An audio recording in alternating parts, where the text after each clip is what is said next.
So now that I have my ColdFusion and Hotwire playground configured in Docker, I wanted to start exploring some of the features. And the first thing that I wanted to look at was using turbo frames as a way to decompose the page into smaller interactive units.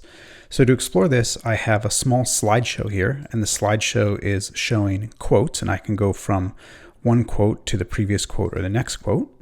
And you'll see that as I click next, the URL is updating to reflect the currently selected quote. So I'm on 10. Next will be 11. If I go back, you'll see it goes back to 10.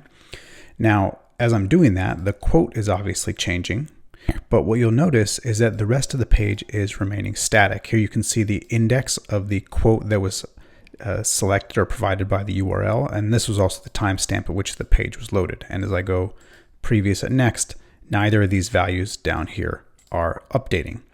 Now I'm currently on quote 15, and you'll notice that when I do a hard refresh, this updates to show that I am on 15, and we have a new timestamp here. But then when I continue to navigate via the links, the URL changes, but the rest of this stays the same. The content within this slideshow is dynamically updating. So let's see how that works.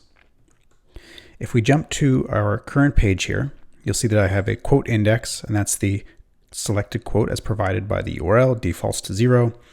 If it's provided, I will get that specific quote. Otherwise, I get a random quote. So you'll see here, if I remove the quote index from the URL and then refresh, we just get a random quote every single time.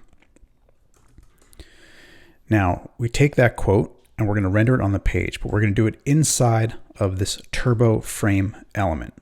Now, once we have a turbo frame element, links, such as my previous and my next link, that are contained inside of the turbo frame are restricted to the turbo frame itself.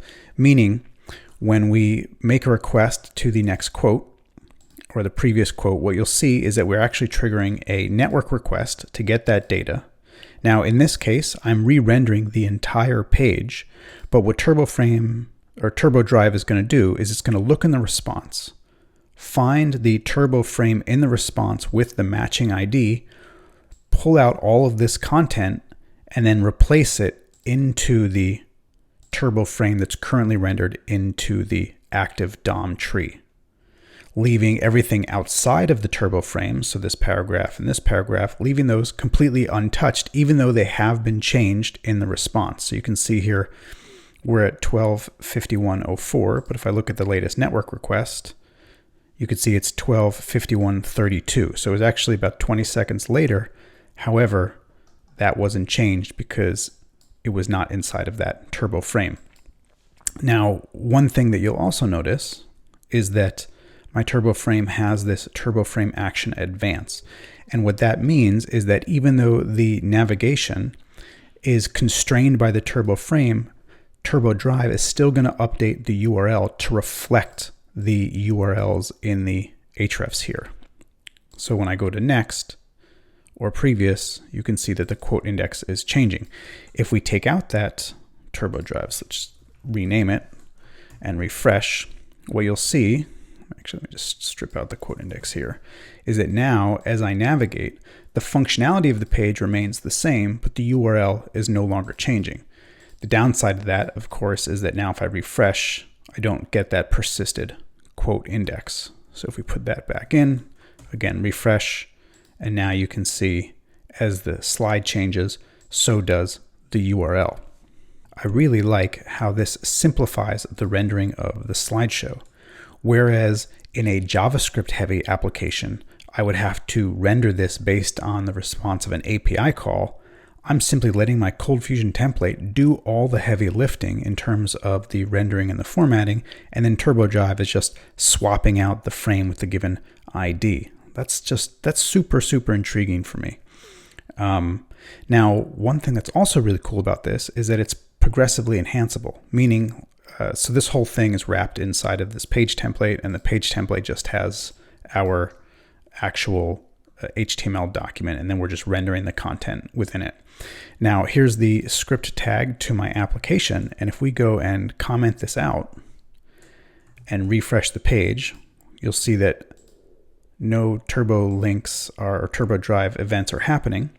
And what you'll see is that I'm actually getting full page refreshes. If we clear this out and I go next quote, you can see I'm actually getting the full index as I'm navigating through this slideshow. So even if that JavaScript object were to fail to load, this page works perfectly well, just maybe a little less responsively because it has to parse the entire response and render it instead of just the contents of the HTML.